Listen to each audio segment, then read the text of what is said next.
اعوذ باللہ من الشیطان الرجیم بسم اللہ الرحمن الرحیم ان اللہ وملائکتہ یصلون علی النبی یا ایہا الذین آمنوا صلوا علیہ وسلموا تسلیما اللہم صلی علی سیدنا و نبینا و شفیعنا و مولانا محمد وعلی آل محمد وبارک وسلم۔ محترم خواتین و حضرات، السلام علیکم۔ پیام صبح کے ساتھ ایک بار پھر حاضر میں ہوں آپ کا میزبان انیق احمد۔ روزانہ آپ کی خدمت میں حاضر ہوتے ہیں پیر، منگل، بدھ اور جمعرات۔ ان 4 دنوں میں ہم قرآن کریم کی مختلف آیات پر اپنے معزز علماء سے بات کرواتے ہیں، لیکن جمعہ اور ہفتہ 2 دن ایسے ہوتے ہیں کہ جن میں ہم آپ کی جانب سے آئے ہوئے سوالات اپنے عہد کے جید علماء کی خدمت میں رکھتے ہیں۔ مقصد کیا ہے ان 2 دنوں میں یہ پروگرام کرنے کا؟ ذہنوں میں کوئی ابہام باقی نہ رہے۔ بعض دفعہ یہ ہوتا ہے کہ ہمارے ذہنوں میں، خاص طور پر ہماری جو یوتھ ہے، ہمارے نوجوان ہیں، ان کے ذہنوں میں کچھ کنفیوژنز جنم لے لیتے ہیں۔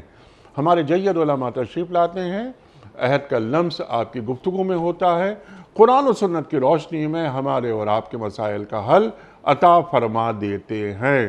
خواتین و حضرات، کچھ سوالات ہم پاکستان کے مختلف شہروں میں کھڑے ہو کر عوام الناس سے ریکارڈ کرتے ہیں، ان سوالات کو بھی ہم مفتی صاحب کی خدمت میں رکھتے ہیں۔ ہماری خوش بختی تشریف فرما ہے محترم مفتی محمد نجیب صاحب۔ خواتین و حضرات، مفتی محمد نجیب صاحب ہمارے ملک کا ایک جانا مانا نام، پیام صبح کا لازمی جز تشریف لاتے ہیں۔ ہم مفتی صاحب سے ہمیشہ سیکھتے ہیں۔ پاکستان میں پڑھا آپ نے، پاکستان کے باہر پڑھا، ایک دنیا کو آپ نے قریب سے دیکھا۔ صاحب نظر، صاحب مطالعہ، محترم مفتی محمد نجیب صاحب۔ پروگرام کا آغاز اللہ تعالیٰ کے بابرکت نام سے، سورہ ممتحنہ اور آیت نمبر 3۔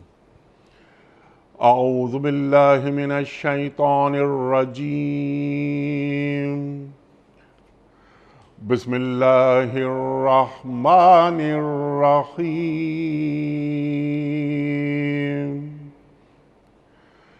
لن تنفعکم ارحامکم ولا اولادکم یوم القیامت یفصل بینکم واللہ بما تعملون بصیر۔ صدق اللہ العظیم۔ قیامت کے دن نہ تمہاری رشتہ داریاں کسی کام آئیں گی، نہ تمہاری اولاد۔ اس روز اللہ تمہارے درمیان جدائی ڈال دے گا اور وہی تمہارے اعمال کا دیکھنے والا ہے۔ صدق اللہ العظیم۔ خواتین و حضرات، پہلا سوال محترم مفتی محمد نجیب صاحب کی خدمت میں۔ مفتی صاحب یہ فرمائیے کہ کیا بیوی شوہر سے وراثت میں سے اپنا حصہ زندگی میں مانگ سکتی ہے؟ شمائلہ صاحبہ پوچھ رہی ہیں۔ بسم اللہ الرحمن الرحیم نحمدہ ونصلی علی رسولہ الکریم۔ ایک بات تو یہ سمجھ لینی چاہیے کہ وارث وراثت کا حقدار زندگی میں نہیں بنتا ہے۔ زندگی میں وہ شوہر کی وراثت کی حقدار ہیں ہی نہیں۔ زندگی میں تو ان کے مطالبے پہ شوہر جو کچھ انہیں دے گا وہ ہبہ ہوگا، وہ گفٹ ہوگا، وراثت نہیں ہو سکتی۔ وراثت تو شوہر کے انتقال کے بعد ہی ہوگی۔ اب اگر کوئی چیز دیں گے شوہر تو وہ گفٹ کہلائے گا، ہبہ کہلائے گا، تحفہ کہلائے گا، لیکن وراثت نہیں کہلائے گی۔ ٹھیک ہے۔ اچھا، جیسے گفٹ آپ نے بالکل واضح کر دی یہ بات۔ ایک خاتون، انہیں ایک یہ خدشہ ہو اس بات کا کہ میرے شوہر کے وفات پا جانے کے بعد جو اہل خانہ ہیں یا جو ان کے ورثہ ہیں وہ میرے ساتھ کوئی اچھا سلوک نہیں کریں گے، اور اس کا علم شوہر کو بھی ہے کہ میری بیوی بیوہ ہو جانے کے بعد وراثت سے محروم بھی ہو سکتی ہے، تو ایسی صورت میں بھی یہی قانون رہے گا؟ جی قانون یہی رہے گا، کیونکہ جو آپ نے صورت بتائی بھائی یہ ایک اندیشہ ہے نا ان کو، جی اس اندیشے کے ازالے کے لیے وہ مطالبہ کر رہی ہیں کہ مجھے وراثت دے دیں، تو ہم جی کہہ رہے ہیں اس اندیشے کے ازالے کے لیے آپ کو گفٹ کر دیتے ہیں نا، بس آپ کا وہ اندیشہ کہ پتہ نہیں مجھے ملے یا نہ ملے، اتنا جو آپ کا بنتا ٹھیک اتنا حصہ گفٹ کر دیں گے، ٹھیک ہے، اور یعنی وہ گفٹ زندگی میں کیا جا سکتا ہے، کیا کوئی جا ایشو نہیں ہے۔ سکتا ہے، اور اس کے لیے کسی شرح کا، کسی تناسب کا تناسب کا بھی کوئی تعین ضروری تعین نہیں۔ ضروری نہیں ہے، اولاد کے اندر صرف یہ ہے کہ جب آپ اولاد کو دیں تو وہ برابر ہونا چاہیے، بہتر یہی ہے، لیکن اگر اس میں بھی عورت اور مرد کا وہی فرق رکھا جائے، لڑکے اور لڑکی کا، کہ جو وراثت میں ہے کہ لڑکے کو مکمل دیا جائے، لڑکی کو آدھا دیا جائے، تو اس کی بھی گنجائش ہے، اگرچہ ریکمینڈڈ پریکٹس یہی ہے کہ بچوں میں سب کو برابر دیا جائے اگر زندگی میں گفٹ دیتے ہیں، جی، خواہ بیٹا ہو یا بیٹی بیٹی ہو دونوں کو برابر دیا جائے گا اگر ہبہ کرنا ہو۔ اگر ہبہ کرنا۔ سید قیصر علی صاحب کا سوال ہے، بڑا اہم سوال۔ مفتی صاحب، 18 سال سے کم عمر افراد کا اسلام قبول کرنا، گفتگو ہو رہی ہے، آپ جانتے ہیں اس حوالے سے۔ وہ پوچھ رہے ہیں سید قیصر صاحب کہ جناب والا یہ فرمائیے کہ دین اس تعلق سے کیا فرماتا ہے؟ دیکھیں اب تو غالباً یہ مسئلہ اسلامی نظریاتی کونسل سے بھی آ چکا ہے اور جگہوں پہ بھی جا چکا ہے، اور بہت واضح ہدایات دین کی تو اس بارے میں موجود ہیں کہ یہ قید آپ لگا ہی نہیں سکتے، یہ قید لگانا جو ہے، یہ قید لگانا درست نہیں ہے۔ ظاہر سی بات ہے، آپ خود سوچیں نا، حضرت علی کرم اللہ وجہ ہیں، 10 سال کی عمر ہے اور 10 سال کی عمر میں اسلام لے کر آئے ہیں، تو اسلام لگانے کی یہ قید تو کسی طرح بھی قابل عمل ہے ہی نہیں۔ اسلام تو ایک ایسی چیز ہے کہ جب وہ حقانیت اس پہ کھل گئی اور آ گیا اور وہ ایمان لے آیا تو اس کو مومن کہا جائے گا۔ اب آپ اس سے اگر یہ سوالات کریں گے جو وہ اس وقت کہہ رہے ہیں کہ جی ہم ان سے پوچھیں گے، کمپیریٹیو ریلیجن پڑھائیں گے، تو یہ تو پھر ہو سکتا ہے اگر آپ عام مسلمان سے پوچھیں تو شاید عام مسلمان کو بھی کمپیریٹیو ریلیجن نہ آتا ہو۔ عام مسلمان سے آپ کوئی فلسفیکل کوشچن کریں گے تو کیا عام مسلمان جو سبزی والا ہے، فروٹ والا ہے، ایک عام آدمی ہے، مزدور ہے، ایمان کا دعوے دار ہے، مومن ہے، اپنے آپ کو مسلمان کہتا ہے، تو کیا اس کے ایمان کی ویریفیکیشن کا کرائٹیریا کوئی فلسفیکل کوشچنز کا آنسر ہوگا؟ یہ تو کبھی بھی نہیں ہوتا ہے، کہیں بھی نہیں ہوتا ہے۔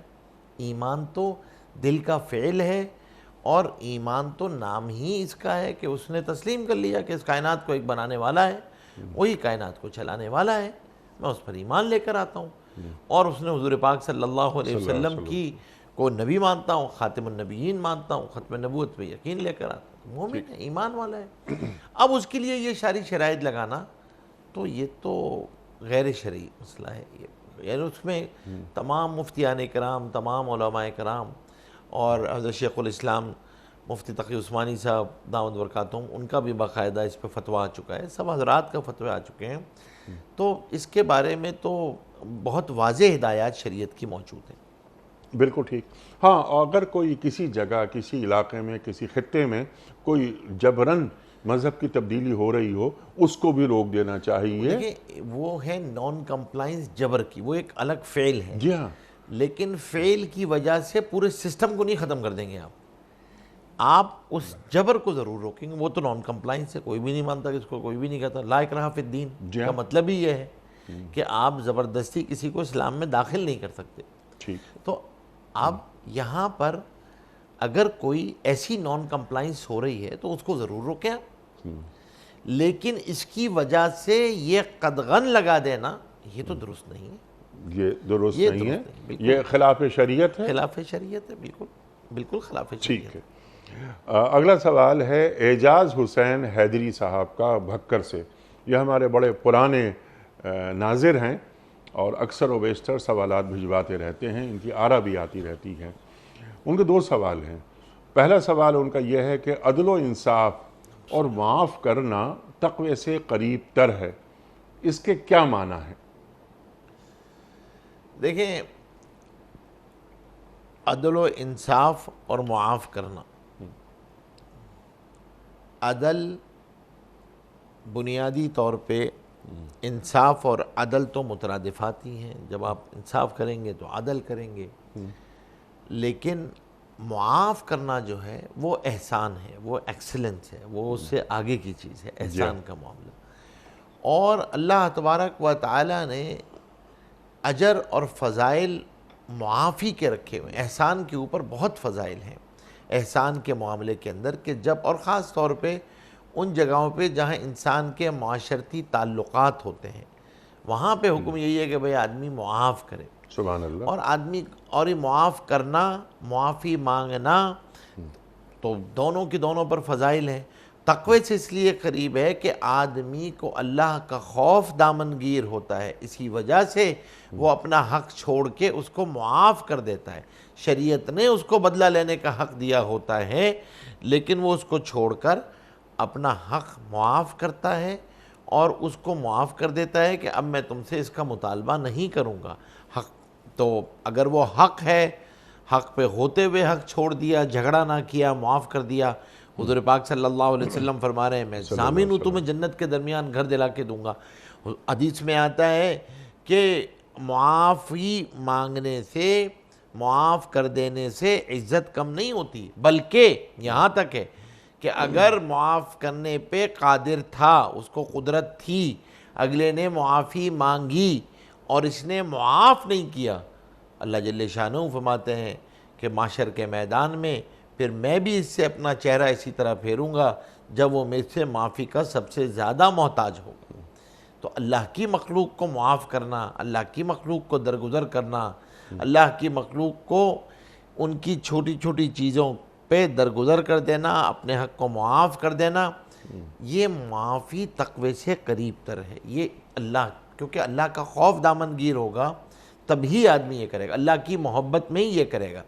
لیکن معاف کرنا اور معافی مانگنا، یہ دونوں ایسے عمل ہیں انیق صاحب جن کو سیکھنا پڑتا ہے، skill which need to be learn. یہ آسان نہیں ہوتا ہے، یہ کہ آپ الفاظ سے بھی کہیں اور دل سے بھی معاف کر دیں، اور اپنے رویے سے بھی معاف کر دیں، یعنی اب معافی کے بعد آپ کا رویہ بھی تبدیل ہو جائے، الفاظ بھی تبدیل ہو جائیں، اور دل بھی آپ کا صاف ہو جائے، یہ ہے معافی۔ ٹھیک ہے، آپ نے فرمایا کہ اس کو سیکھنا پڑتا ہے۔ کس طرح سیکھے ایک عام آدمی لوگوں کو معاف کرنا؟ کیا اللہ تعالیٰ کی خشیت کو اپنے اندر رکھے، یا وہ ہر وقت اور ہمہ وقت یہ سوچتا رہے کہ میں چاہتا ہوں کہ اللہ مجھے معاف کرتا رہے، تو میں بھی لوگوں کو معاف کرتا رہتا ہوں اور کرتا رہوں گا؟ اللہ کی صفت ہے عفو، معاف کرنے والا۔ تو تخلقوا باخلاق اللہ، اپنے اندر اللہ کے اوصاف پیدا کرو۔ تو اگر میں لوگوں کو معاف کرتا ہوں تو میرے اندر ایک تو صفت پیدا ہو رہی ہے اللہ تعالیٰ کی، اس کے ساتھ ساتھ ایک خشیت میرے اندر، اے اللہ میں معاف کر رہا ہوں تیرے بندوں کو، حق پہ رہنے کے باوجود اس یقین پر کہ تو مجھے قیامت کے روز معاف کر دے گا۔ معاف کر دے گا، بالکل یہی خشیت اور یہی فکر دامنگیر رہنی چاہیے۔ اور حدیث میں آتا ہے الراحمون یرحمکم الرحمن ارحموا من فی الارض یرحمکم من فی السماء، کہ تم زمین والوں پہ رحم کرو، آسمان والا تم پہ رحم کرے گا۔ اللہ تبارک و تعالیٰ کے رحم کے طالب ہیں، اللہ کی معافی کے طالب ہیں، تو ہم لوگوں کو معاف کرنا شروع کریں اور معافی مانگنا بھی سیکھیں۔ دیکھیں انیق صاحب، ہمیں تو نہ روڈ پہ معافی مانگنا آتی ہے، نہ روڈ پہ سوری کہنا آتا ہے، نہ پڑوسی سے سوری کہنا آتا ہے، نہ گھر والے سے شکریہ ادا کرنا، نہ شکریہ ادا۔ یہ دونوں کیسی چیزیں عجیب بات ہے۔ یعنی آپ سوچیں نا کہ یہ قوموں کے رویے ہوتے ہیں، اخلاقی زوال، تو یہ تو بہت بڑا اخلاقی زوال ہے۔ اسی لیے میں بار بار کہتا ہوں گھروں میں اس کی عادت ڈالوانی چاہیے، اب خود ہمیں اپنے رویوں میں لانا چاہیے۔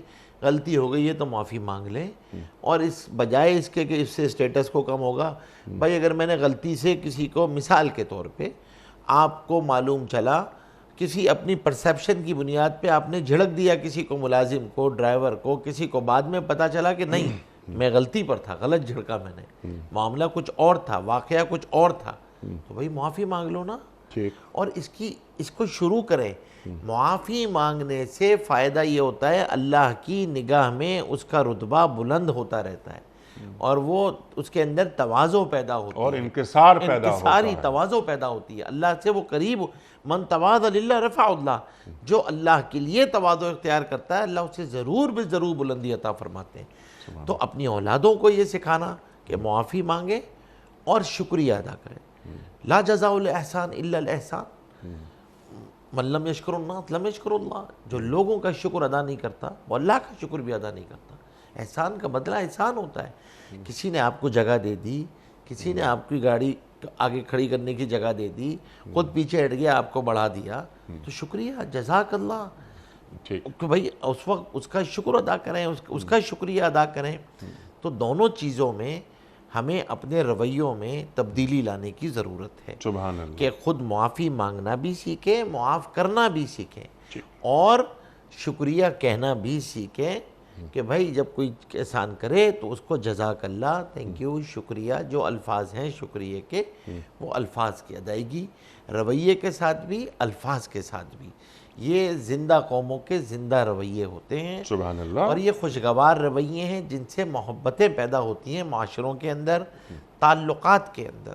تو اس بات کا اہتمام کرنا چاہیے. یہ دو بڑے بیسک انگریڈینٹس ہیں معاشرتی تعلقات کے اندر. کنیکشنز جو ہوتے ہیں نا، یہ سماجی رویے مضبوط ہونے چاہیے، سماجی اقدار سامنے آتی ہیں، اور جس طرح آپ نے فرمایا کہ شکریہ بھی ادا کریں، نسلوں میں منتقل ہوتی ہیں یہ اقدار.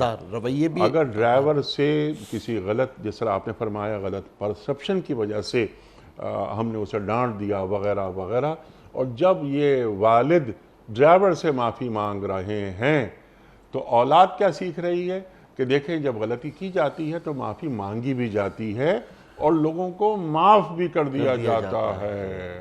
اللہ کے رسول صلی اللہ علیہ وآلہ وسلم کا ارشاد کہ اگر 70 مرتبہ بھی ایک دن میں اپنے ملازم کو معاف کرنا پڑے تو معاف کر دو. اللہ اکبر. معاشرتی جو خوبصورتی ہے اس کی بنیادی شرط یہ ہے کہ لوگوں کو معاف کرنا آدمی کو سیکھنا چاہیے. والدین کو چاہیے کہ وہ اپنی اولاد میں ان اقدار کو منتقل کریں. بالکل ٹھیک ہے مفتی صاحب. بالکل. اور دوسری بات یہ ہے کہ آپ کا ابتداً یہ ایٹیٹیوڈ ہوتا ہے اور پھر یہ آپ کا بیہیویئر بنتا ہے. سبحان اللہ. تو سب سے پہلے یہ وہ صفت ہے دل کے فعل سے شروع ہوتی ہے. آدمی اللہ سے معافی مانگنا سیکھتا ہے، اپنے گناہوں کی استغفار، اور پھر لوگوں سے مانگنا سیکھتا ہے. تو دل کا فعل پھر آپ کا رویہ اور بیہیویئر بنتا ہے، جس سے معاشرے پنپتے ہیں، معاشرے زندہ معاشرے وجود میں آتے ہیں، اور ایک مضبوط شخصیت وجود میں آتی ہے. سبحان اللہ. جس کو اپنی یعنی اور بلکہ شخصیت کا ہم تو نیت یہ کریں کہ ایک اچھا امتی، نافع امتی ہم نے ڈیولپ کرنا ہے. اس نافع امتی کو ڈیولپ کرنے میں، اس کی شخصیت سازی میں جہاں ایٹیٹیوڈ بیہیویئر فال کرتا ہے وہاں یہ بہت امپورٹنٹ ہے. اور جو انہوں نے سوال کیا تھا، دیکھیں یاد رکھیے آپ کا جو پروفائلنگ ہوتی ہے نا، اس میں بلیفز، نالج، اسکل، ایٹیٹیوڈ، بیہیویئر ہوتا ہے. لیکن آپ کا ایٹیٹیوڈ بیہیویئر ڈائریکٹلی کنیکٹڈ ہوتا ہے آپ کے بلیفز کے ساتھ. یقین ہوگا کہ اللہ مجھ پہ رحم کریں گے، اللہ کی نگاہ میں بلند ہو جاؤں گا، اللہ معاف کرنے والے ہوں گے، تو پھر معافی مانگنا بھی آسان ہے، کرنا بھی آسان ہے. تو اپنے یقینوں کو درست کرنا، اس سے ایٹیٹیوڈ درست ہوتے ہیں اور پھر رویے درست ہوتے ہیں. اس لیے یہ بہت ضروری چیز ہے. بہت اچھا سوال ہے، اور ہم سب کو یہ نیت کرنی چاہیے کہ اپنی اولادوں میں یہ مثبت رویے منتقل کریں اور اپنی بھی اصلاح کریں. سبحان اللہ. سبحان اللہ. تاکہ ہمارے معاشرے خوبصورتی اختیار کریں. یہ اعجاز حسین حیدری صاحب کا ایک اور سوال ہے، وہ بھی معاشروں کے تعلق سے. کیا اچھا سوال ہے کہ معاشرے کیسے بنتے ہیں. سوال ان کا یہ ہے کہ مفتی صاحب بدگمانی اور بد زبانی سے معاشروں میں بگاڑ پیدا ہو جاتا ہے، اس کے اسباب کیا ہیں اور ان امراض سے کیسے چھٹکارا حاصل کیا جا سکتا ہے. بہت اچھا سوال. یا اللہ، بہت بڑا سوال ہے. جی ہاں. دیکھیں، ایک تو سوال بہت اچھا ہے، مجھے مطلب بہت اچھا سوال ہے، بہت تعریف کرنی چاہیے، کیونکہ سوال پوچھنا، اچھا سوال پوچھنا بھی ایک فن ہے. جی ہاں. مطلب جو انہوں نے سوال کیا ہے کہ جو اس کا سبب ہے، علماء نے بہت سارے اسباب بیان کیے ہیں۔ اخلاقی بیماریوں میں جو قلب کی بیماریاں ہیں، جو انسان کے رویوں پر براہ راست متاثر ہوتی ہیں، اس میں ایک بہت بڑی بیماری حسد کی ہے، جیلسی ہے۔ حسد جو ہے وہ کیا ہے؟ حسد کسے کہتے ہیں؟ اچھا، یہ ایسا گناہ ہے جو آسمان دنیا پہ بھی پہلا گناہ ہے اور زمین پر بھی پہلا گناہ۔ اچھا، اس میں بدگمانی میں حسد بھی شامل ہوگا؟ انہوں نے یہ نہیں پوچھا، نہیں، دو امراض، انہوں نے پوچھا بدگمانی اور بد زبانی۔ سبب ہاں، سبب اس کا بدگمانی میں آپ کے بارے، کسی کے بارے میں ایک عام آدمی کیوں بدگمان ہوتا ہے، خوش گمانی کیوں نہیں ہوتی؟ ایک بات یہ۔ دوسری بات ہے کہ ذرا سا کوئی مسئلہ ہو جاتا ہے، بد زبانی کیوں ہوتی ہے اور بد زبانی کیوں ہوتی ہے، وہ دوسرا مسئلہ کہ ہم کیوں ذرا سی بات پہ غصہ آ گیا اور اپنی زبان کو ہم نے خراب کیا اور ٹون چینج ہو گئی ہماری۔ بد زبانی کی خوش 4 شکلیں ہیں۔ بد زبانی کی ایک شکل وہ ہے جو آپ بیان فرما رہے ہیں، ٹھیک، کہ آپ ایک زبان کی تہذیب کو چھوڑ کے بد تہذیبی اختیار کر لی زبان کے اندر۔ جی ہاں، اسی طرح بد زبانی، غیبت بھی بد زبانی ہے، اور طعن و تشنیع کے ساتھ استعمال کرنا یہ بھی بد زبانی ہے۔ آپ اس کے لیے طعن و تشنیع اختیار کریں، زبانی اختیار۔ میں جو عرض کر رہا ہوں وہ یہ کہ دیکھیں، حسد کسے کہتے ہیں؟ حسد کہتے ہیں کسی کی نعمت کو دیکھ کر زوال نعمت کی تمنا کرنا، مجھے ملے یا نہ ملے۔ کسی کو دیکھ کر علماء نے اس کے کچھ سمٹمز لکھے ہیں کہ آپ کو اس سے حسد ہے یا نہیں ہے۔ اس میں ایک یہ ہے کہ اس کی اچھی چیز کو دیکھ کے بھی آپ اس کے بارے میں بدگمان ہوتے ہیں۔ کوئی اس کو اچھی خصلت آپ کو بتاتا ہے، آپ اس کے بارے میں بدگمان ہوتے ہیں۔ اس کی تعریف آپ سے سنی نہیں جاتی۔ جب آپ کو یہ پتہ چلتا ہے اسے کوئی عہدہ ملا ہے تو آپ دل گرفتہ ہوتے ہیں آپ کو، اور جب کوئی اس کو نقصان پہنچتا ہے یا اسے کوئی بیماری آتی ہے یا اس کی کوئی نعمت چھن جاتی ہے تو آپ خوش ہوتے ہیں۔ یہ پہلی آئیڈینٹیفیکیشن ہے کہ آپ کو اس سے حسد، ایک چیز تو ایک تو اس کی چیز حسد ہوتی ہے، اس کا علاج کرنا چاہیے اگر خدا نخواستہ ہے۔ دوسری سب سے بڑی چیز یہ کہ بدگمان آدمی ایک اور وجہ سے بھی ہوتا ہے، اور وہ یہ ہوتا ہے کہ وہ عام طور پہ لوگوں کے عیوب دیکھنے کا عادی ہوتا ہے، اور قلب کی یہ اصلاح نہیں کی ہوتی کہ کسی کو اچھے مثبت طریقے سے بھی دیکھا جا سکتا ہے۔ جی ہاں، بدگمانی 2 چیزیں، ایک اختیاری ہے، ایک غیر اختیاری ہے۔ کسی کے بارے میں غلط خیال کا آ جانا غیر اختیاری فعل بھی ہے، اس کے اوپر پکڑ نہیں ہے، پکڑ ہے اختیاری فعل پہ، کہ آپ نے باقاعدہ اس کے بارے میں غلط سوچنا شروع کیا۔ جب سوچنا شروع کیا تو پھر اس کی غیبت بھی شروع کی، طعن تشنیع بھی شروع کی، اس سے بد زبانی بھی شروع کی۔ اب جب آپ یہاں پر کر رہے ہیں اور یہ نان وربل کمیونیکیشن آپ اسٹارٹ کر دیتے ہیں، بدگمانی اسٹارٹ کر دیتے ہیں، تو بدگمانی حرام تک آدمی کو لے جاتی ہے، کیونکہ آپ ایک ایسی چیز اس کے بارے میں سوچ رہے ہوتے ہیں جو اس کے اندر نہیں ہوتی، ٹھیک، کیونکہ بد لگا ہوا ہے نا ساتھ۔ آپ خوش گمانی نہیں کر رہے، آپ بدگمانی کر رہے ہیں۔ آپ اس کے کچھ عیوب، کچھ نقائص، کچھ اخلاقی خرابیاں جو آپ اپنے ذوق میں سمجھ رہے ہیں، اس کے بارے میں آپ یہ سوچ رہے ہیں، آپ کا دل میلا ہونا شروع ہو جاتا ہے، اور جب دل میلا ہوتا ہے تو اس کا نقصان ہوتا ہے۔ نقصان یہ ہوتا ہے کہ پھر اس سے پہلے یہ دل کا گناہ ہوتا ہے اور پھر یہ بیہیویئر بنتا ہے۔ ابتدان دل کا گناہ ہے، یہ ابتدان دل کا فعل ہے، الٹیمیٹلی یہ آپ کا بیہیویئر، رویہ بنتا ہے جو آپ کو مختلف چیزوں پہ ابھارتا ہے۔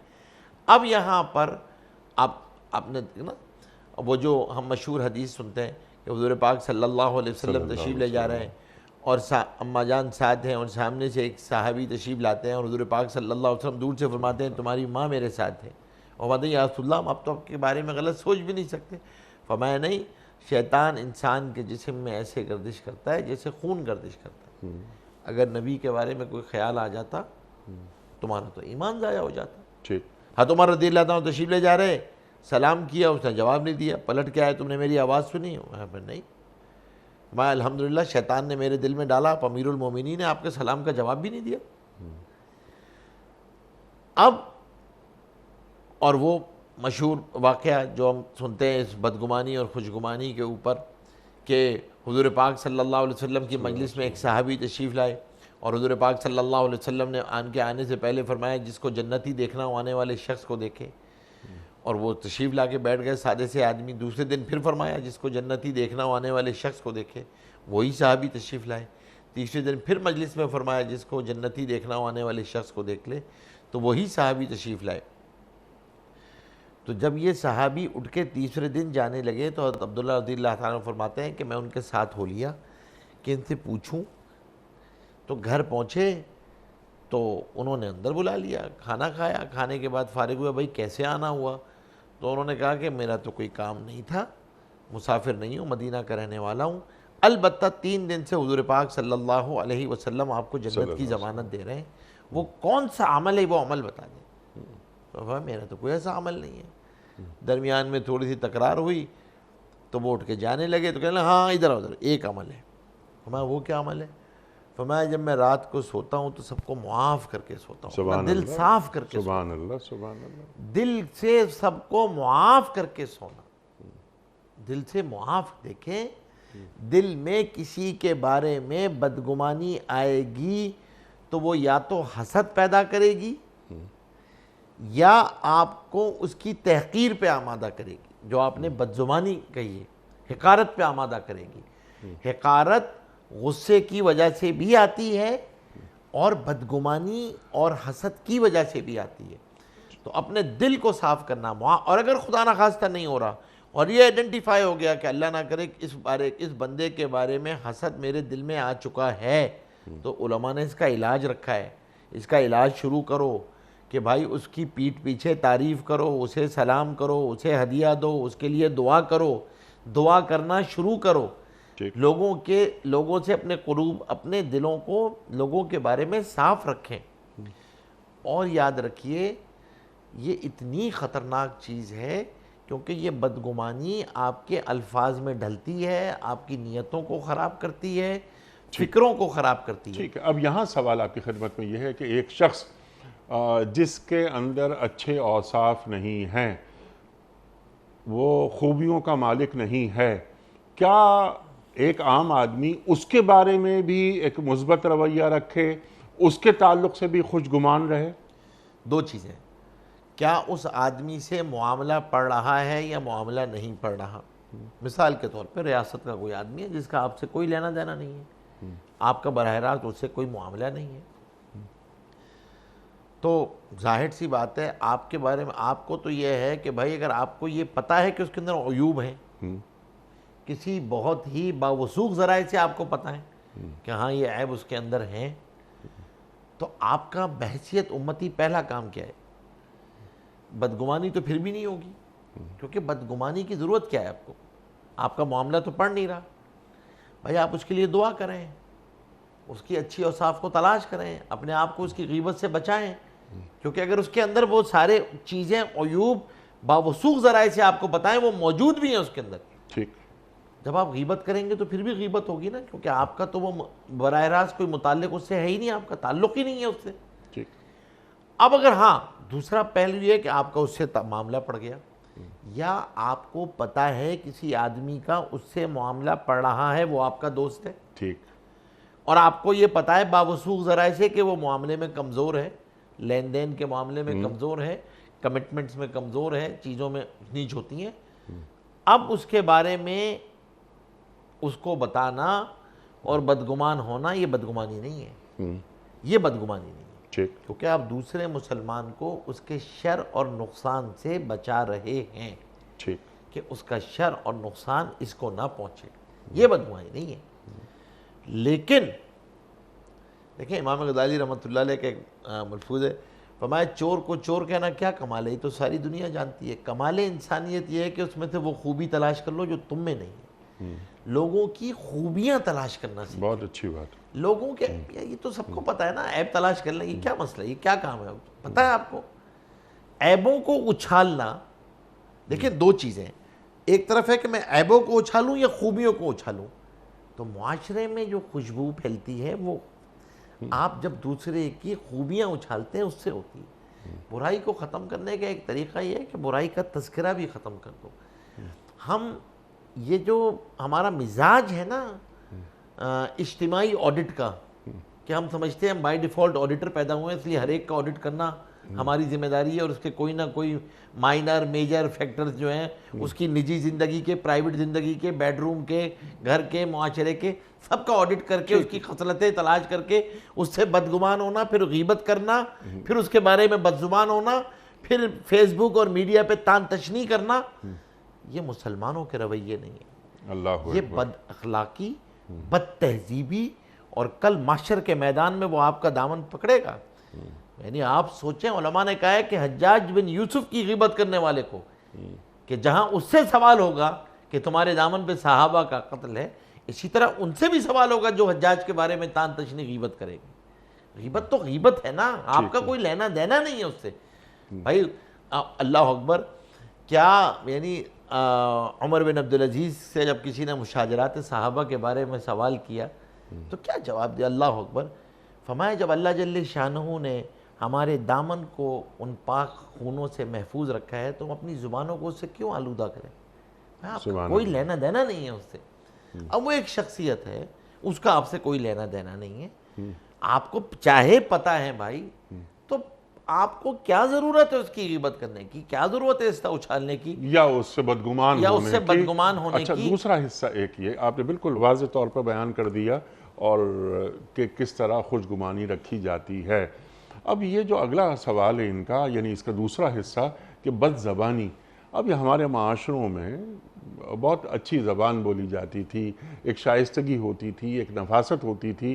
ہم دیکھیں، اگر اپنے بچپن پہ ایک نگاہ ڈالیں تو معاشرے بڑے بہت ہی صاف ستھرے معاشرے نظر آتے تھے، لیکن اب اس میں اتنی آلودگی ملاوٹ شامل ہو گئی ہے، گالم گلوچ ہو رہا ہے، ذرا جھگڑا ہو گیا، ذرا گاڑی لگ گئی، ایک دم ایک کثافت نظر آتی ہے ہمیں۔ تو یہ جو بد زبانی ہے، یہ خوش زبانی میں، شائستگی میں، نفاست میں، یہ کیسے تبدیل ہوتی ہے؟ دیکھیں، اس کے لیے تو یہ جو عدم برداشت کے رویے ہیں ہمارے اندر، کہ ذرا ذرا سی دیکھیں نا، یہ جو ہوتا ہے نا ٹینکر، آپ نے دیکھے ہیں آئل ٹینکرز، ان کے پیچھے لکھا ہوا ہوتا ہے کہ یہ آگ پکڑ لیتے ہیں، تیلی سے ذرا پرہیز رکھیے گا۔ یہ آئل ٹینکر کی تو خوبی ہوتی ہے کہ اس سے دور رہ جائے، انسان کی نہیں ہوتی ہے کہ انسان کے بارے میں پیچھے پیٹھ پہ لکھا ہوا ہو کہ آپ ذرا ان سے دور رہیے گا، ایک بھی بات کی تو یہ آگ پکڑ لیں گے فوراً۔ ٹھیک۔ آج ایسا لگتا ہے کہ انسانوں کی پیٹوں پہ لکھا ہوتا ہے کہ بھائی یہ جو ہے نا فیولیبل آئٹم ہے، آپ نے ذرا بھی ان سے گفتگو کی تو یہ آگ پکڑ لیں گے، ٹھیک۔ اور ان کا رویہ وہی ہوگا جو کسی جلتے ہوئے ٹینکر کا ہوتا ہے۔ ٹھیک۔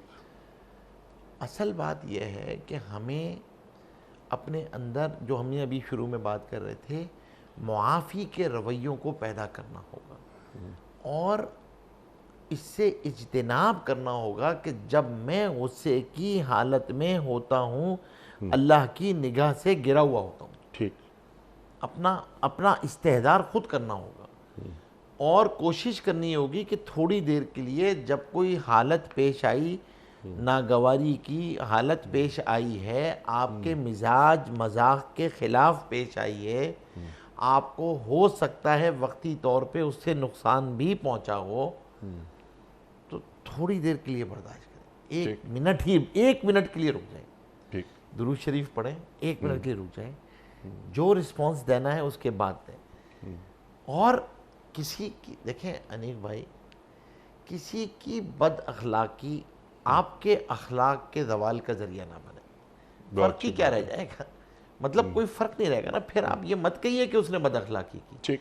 اگر کاؤنٹر پارٹی کے رویوں کو دیکھ کے اپنا بیہیویئر چینج کرنا ہے، ٹھیک، تو پھر تو فرق ختم ہو گیا نا۔ ٹھیک ہے۔ اب یہ جو 25 سال کا آدمی یا 25 سال کا لڑکا بد زبانی پر اتر آیا ہے، تو وہ ایک دم 25 سال کا نہیں ہوا۔ اس نے اپنے والدین کو دیکھا کہ ہمارے گھر میں کس انداز سے بات کرتے ہیں میرے والد، کس انداز سے بات کرتی ہیں میری والدہ، تو اس کے اندر یہ چیزیں آ گئیں۔ بچوں کو شروع ہی سے اخلاقیات کی تربیت دی جائے کہ وہ جسے کہتے ہیں نا حفظ مراتب، ایک خیال رکھا جائے کہ بڑوں سے باتیں کس طرح ہوتی ہیں، چھوٹوں سے شفقت کا اظہار کیسے ہوتا ہے. یہ ہوتا تھا ہمارے معاشروں میں ہوتا تھا. جی آپ کے وہ رفتہ رفتہ چیزیں یہ ختم ہوتی جا رہی ہیں. ارشاد. جو لہجے جو ہوتے ہیں نا وہ ساری گفتگو کر چکے ہوتے ہیں آپ کو. یعنی یہ تو آپ کی وجہ بات ہے نا کہ تربیت ایسی ہوتی تھی کہ الفاظ کا چناؤ کیا ہوگا اور کس سے کیا لہجہ رکھا جائے گا، سبحان اللہ. اتار چڑھاؤ کیا ہوگا گفتگو کے اندر. یہ چیزیں سکھانے کی مطلب جس طریقے سے کسی گفتگو کا سننا ایک فن ہے جس کو سیکھنا پڑتا ہے. Listening is a skill which need to be learn. اسی طریقے سے گفتگو کس طرح کرنی ہے، گفتگو کرنے کا کیا سلیقہ ہوگا بڑوں کے سامنے، چھوٹوں سے، اپنوں سے، برابر والوں سے، غیروں سے.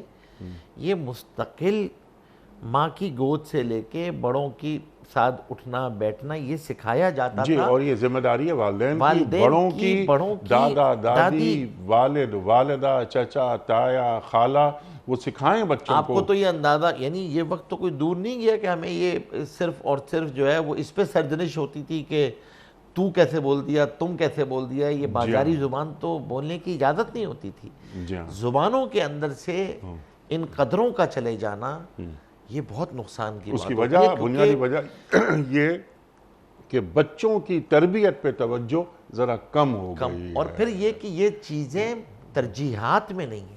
جی ہاں. تہذیبی زبان کی اقدار، الفاظ کا چناؤ، جی ہاں. لہجے کا چناؤ، یہ تو کسی کی ترجیحات میں ہے ہی نہیں. جی، تو یہ ذمہ داری ہے والدین کی کہ بچوں کا صرف شین قافی ٹھیک نہ کریں بلکہ انہیں بتائیں کہ آداب گفتگو کیا ہوتے ہیں. آداب گفتگو کیا ہو. تو مفتی صاحب ایک سوال اور لے لیتے ہیں یہاں سے، پھر ویڈیو کوئسچنز آپ کی خدمت میں. یہ ڈاکٹر محمد سلیم صاحب ہیں اسلام آباد سے. ان کا سوال یہ ہے کہ فجر کی نماز ادا کرنے کے بعد طلوع آفتاب سے پہلے گزشتہ قضا نماز ادا کی جا سکتی ہے، اور کیا اسی طرح عصر کی نماز کے بعد گزشتہ قضا نماز ادا کی جا سکتی ہے؟ فجر کی نماز کے بعد سورج نکلنے سے پہلے پہلے جو مکروہ وقت ہوتا ہے اس سے پہلے پہلے قضا نماز ادا کی جا سکتی ہے. عصر کی نماز کے بعد بھی سورج میں سرخی آنے سے پہلے پہلے قضا نماز ادا کی جا سکتی ہے، قضاء عمری ادا کی جا سکتی ہے. ٹھیک ہے. ایک خاتون بیوہ ہو گئیں مگر ترکے کی تقسیم سے پہلے انہوں نے کسی اور سے شادی کر لی، یعنی وہ عدت پوری ہو گئی، ترکہ تقسیم نہیں ہوا، شاید 6 مہینے گزر گئے، تو اس کے بعد تقسیم ہو رہی ہے ترکے کی. اب وہ جو مرحوم شوہر کے گھر والے ہیں وہ کہہ رہے ہیں کہ آپ کی شادی کہیں اور ہو گئی ہے، تو اب آپ ترکے میں یعنی وارثوں میں اب آپ کا شمار ہم نہیں کرتے. کیا یہ طریقہ شریعت کے مطابق درست ہے؟ نہیں، غلط ہے. ان کا حق اسی طرح قائم ہے. ان کا حق جو بیوی کا حق تھا ان کو وہ اسی طرح ان کو دیا جائے گا. ان کی دوسری شادی کرنے سے یہ حق ان سے نہیں چھنتا. حق نہیں چھینا جا سکتا. نہیں چھینا جا سکتا. ٹھیک. مفتی صاحب چند سوالات ویڈیو کوئسچنز آپ کی خدمت میں. جناب والا مفتی صاحب کی خدمت میں پہلا ویڈیو کوئسچن.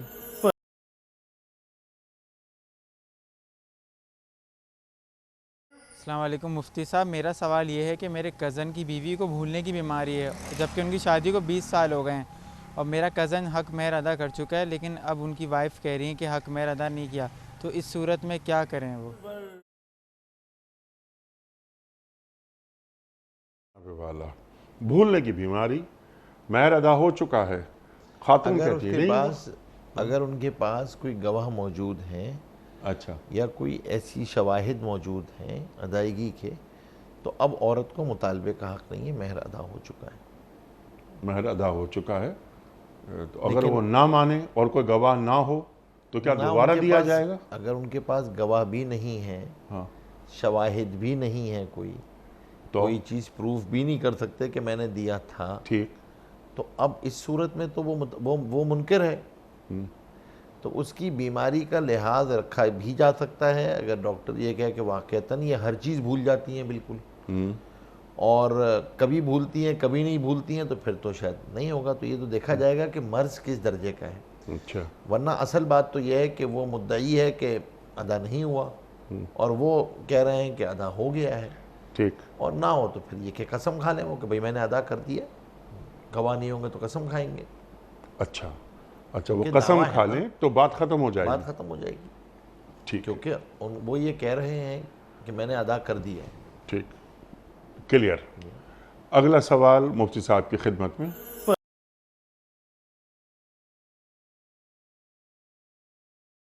السلام علیکم مفتی صاحب، میرا آپ سے سوال یہ ہے کہ خوشحال گھرانے کے لیے اسلامی تعلیمات کیا ہیں؟ ذرا اس پہ ہماری رہنمائی فرما دیں.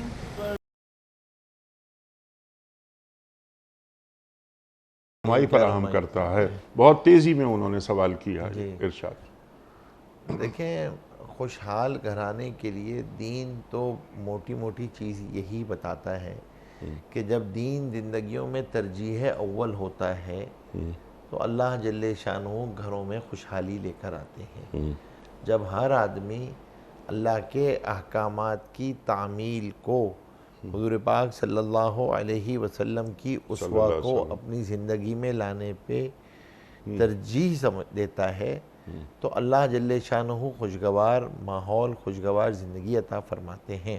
اس کے ساتھ ساتھ جو اللہ نے جس حال میں رکھا ہے، جو نعمتیں عطا کی ہیں، ان پر شکر ادا کرتے رہنا. جی. تو شکر کے رویے بھی آپس میں خوشحالی لے کر آتے ہیں. اللہ نعمتوں میں اضافہ فرماتے ہیں، رزق میں اضافہ فرماتے ہیں، اور ایک دوسرے کی باتوں کو برداشت کرنا. یہ جو برداشت والے رویے ہوتے ہیں یہ بھی خوشحالی برکت لے کر آتے ہیں. اور دوسری بات یہ کہ اس کے ساتھ ساتھ اپنے رزق کے اندر حلال کو پیش نظر رکھنا، حلال کا اہتمام کرنا.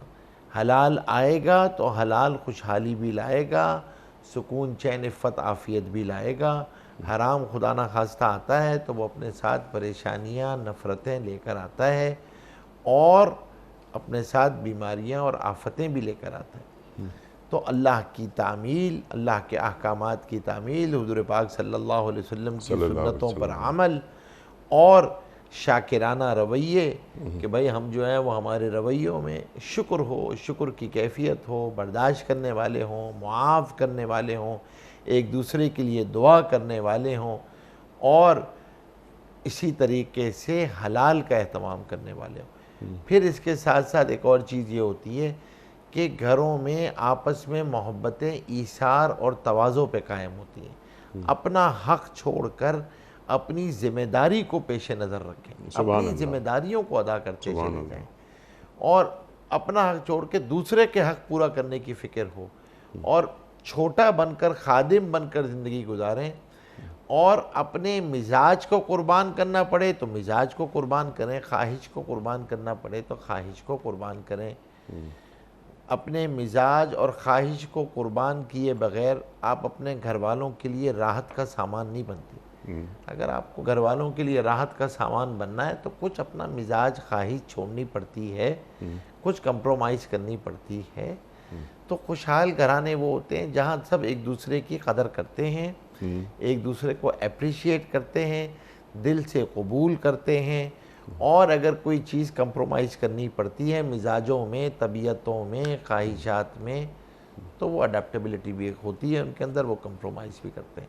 اللہ جل شانہ ان رویوں کے نتیجے میں خوشحالی عطا فرماتے ہیں. خوشحالی نتیجہ ہے اعمال اور رویوں کا جو اللہ جل شانہ عطا فرماتے ہیں. سبحان اللہ، سبحان اللہ. اور خوشحالی کو محض مالی آسودگی تک محدود نہ رکھیں. بالکل کیا اچھی بات آپ نے فرمائی کہ شکر گزاری کے رویے گھر میں نظر آئیں، کہ اس گھر میں اللہ کا شکر ادا کیا جاتا ہے، اور بچوں سے بھی اللہ کا شکر ادا کروایا جاتا ہے. یہ ہے بنیادی تعلیم. اور خوشحال کسے کہتے ہیں؟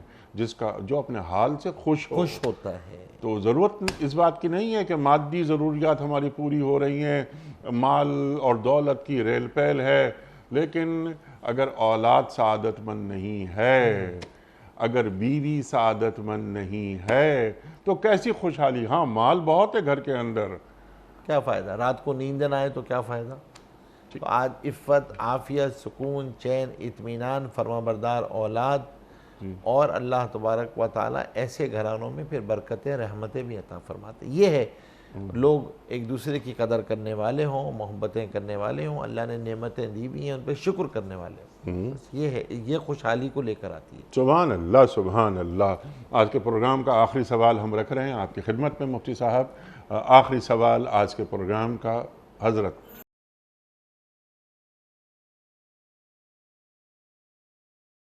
السلام علیکم مفتی صاحب، میرا سوال یہ ہے کہ نابالغ کے مال پر زکوٰۃ ہوگی اور کچھ لوگ زکوٰۃ بچانے کے لیے ایسا کرتے ہیں، شریعت ان کے بارے میں کیا کہتی ہے؟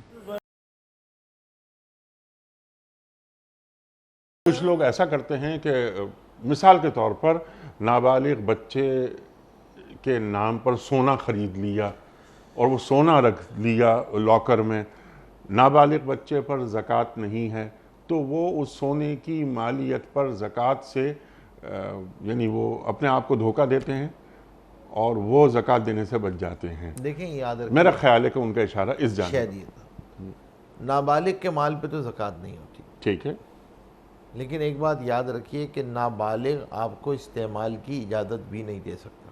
ٹھیک ہے، یہ نہیں ہو سکتا کہ زکوٰۃ کا موقع ہے تو آپ کہیں کہ بھائی یہ نابالغ کی ہے تو اس کی زکوٰۃ نہیں ہے، اور شادی بیاہ کا موقع ہے تو زیور پہن لیں، وہی والا جو بچے کے نام کا رکھا ہوا ہے۔ بچے کے نام کی اگر وہ مالک بنا دیا ہے آپ نے اس کو، تو نہ اس پہ زکوٰۃ ہے، نہ وہ as per law of contract آپ کو استعمال کی اجازت دے سکتا ہے، اس کی چیز کو استعمال بھی نہیں کر سکتے، نہ اس کی خرید و فروخت ہو سکتی نہ ہے، اس کی خرید و فروخت ہو سکتی ہے جب تک وہ نابالغ ہے۔